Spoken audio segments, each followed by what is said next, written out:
Finding a new series that's worth your time can be a little tricky. There are a lot of things that might prevent you from continuing with the momentum of a series when it's still ongoing.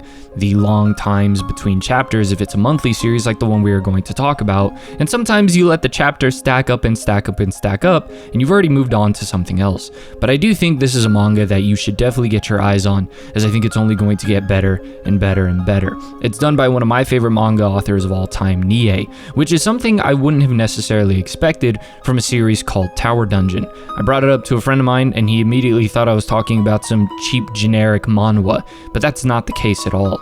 Nie, in fact, is a little difficult to recognize here because he has such a distinct art style that many of you might be familiar with because of Blam and Abara, the work that would go on to inspire Chainsaw Man. Although, funny enough, this work, especially with the facial expressions of the characters, sometimes seems like Fujimoto took over the art at some points, which is funny considering that, again, Fujimoto was heavily inspired by Nie himself. But I do think it's a lot of positives, since one of the biggest issues that people had with Nie's art style in the past was that too many of his characters looked alike. This is more apparent in Blam, although in some of his later works like Opossums and Knights of Sidonia that has become less and less of an issue. Overall, Nie's art style is great, and that's apparent throughout this manga. With it's like messy art, but the choice of minimalism with the characters, be it emphasizing on the important elements of character design for a strong silhouette, I think makes a lot of the characters very memorable visually. Once again, an issue Nie struggled with in the past. So yeah, Tower Dungeon is the series that we're going to be talking about. It's currently 16-17 chapters, depending on when this video comes out, and it has to do with the necromancer that killed the king and is holding the princess hostage. The kingdom sends a group that Yuva, a country boy, gets involved with. The main group is split and most are sent back to handle royal affairs as the kingdom is up in chaos, leading behind Yuva, Lillison, and Eriquo. I think that's how that's pronounced. And the kingdom also announced it publicly, so now you have a ton of people flocking into this dragon tower, hoping to get the grand reward of saving the princess. So it's a dungeon exploration series. If I had to describe Tower Dungeon in a simple way, it's like Dungeon Meshi if it was good. I'm sorry, look, I forget that sometimes my channel isn't just a platform for me to poke fun at my IRLs. Okay, look, I'm kidding, I'm sorry. My big concern at first is when you get introduced to the group, again, before they get split up, it's a lot of them, and introducing that many characters at once at the beginning of a series is tricky because you're still trying to recognize names and associate it with faces and their personalities, and that can be very difficult. So once the series narrowed it down to the main three that we follow throughout the majority of the series, and then other characters get implemented as the group does get larger within the recent chapters, it's nice because by at that point we're very familiar with characters and their interactions, and EA does a really good job of giving them strong personalities within a short amount of time.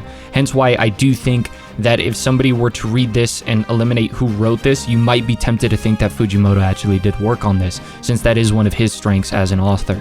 I'm a big fan of Yuva as a character, very quiet main character, but his expressions say a lot, and he isn't one that necessarily has to speak too much since the other characters in the group do it for him. The dynamic with Lillison is really, really funny, and if this can get a good anime adaptation, I can see a lot of these moments being clipped, put all over social media, and going viral. Although knowing me, any series that I really love and vouch for ends up getting done dirty within the anime adaptations more often than not.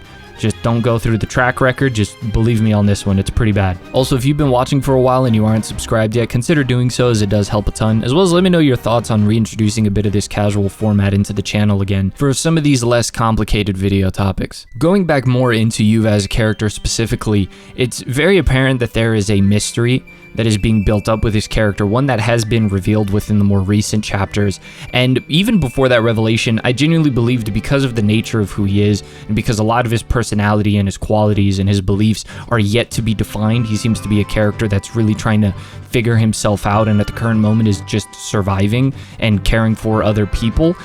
There is so much potential to do so many things with his character. I had written down notes with a character in specific called Karash, who was kind of built up to be the antagonist that I thought we were going to follow for a very, very long time.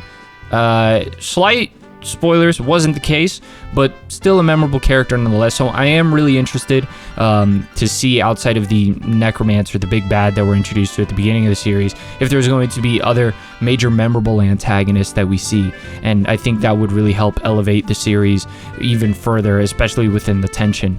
Overall, I think the series does a good job at this current moment of pacing itself. It's pretty quick, so my only concern is that it eventually wraps up this whole thing in regards to being within the tower dungeon and exploring, and this vibe that we're getting with the series, it handles it all quickly and then moves on to something completely different, which was a mistake I think Promised Neverland made in its transition that turned off a lot of fans from the series. But yeah, being a fan of Nie's previous works, I think so far this one has started off as one of his better paced ones, and doing a great job of knowing when to slow down, when to have the comedic moments, which have been awesome, especially any interaction between Yuva and Lillison, and any of the other female characters in Lillison regarding Yuva.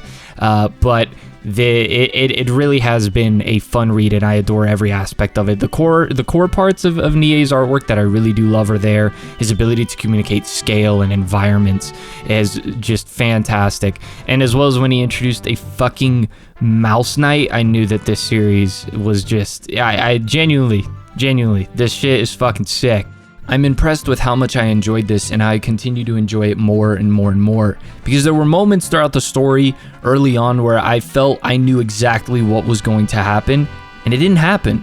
And it was a pleasant surprise, because it felt like I couldn't predict exactly where the story was going. And considering that there's still so much lore that seems to be very rich with a lot of potential to explore and a lot of very strong character-defining moments yet to happen, I only see this series getting better and better. And I know earlier I mentioned the character designs, but the designs of the monsters as well needs to be taken into consideration, because there are some that are based off of things we've seen before, and yet there are so many other designs that add such a memorable twist to things. How in the world was I supposed to know that this was a basilisk? How, like, I would have never, and I'm a slut for dark fantasy, okay, so maybe part of me is a little biased when it comes to this, but Nie has really knocked it out of the park in every aspect of the visual representation in the manga, which I guess would be a part of my concern if this eventually gets an anime, is how much of that feel will they try to preserve.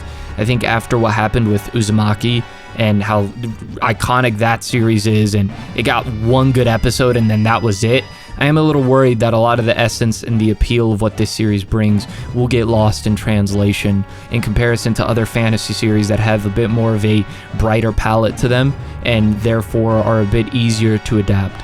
But hopefully I'm wrong and they do something outstanding whenever they end up doing an anime for this, which might be a while again because this series is in its early stage. And it could go on for a long time depending how much time Nie wants to spend exploring all of these characters and actually going into the lore. Again, all because there is a lot of potential and a lot of room to do something doesn't mean all of it needs to be done, because at that point you could risk losing the actual focus you want for your story. And exactly what that focus is a little difficult to say since we're just now getting into the reveal of the main character, let alone everyone else.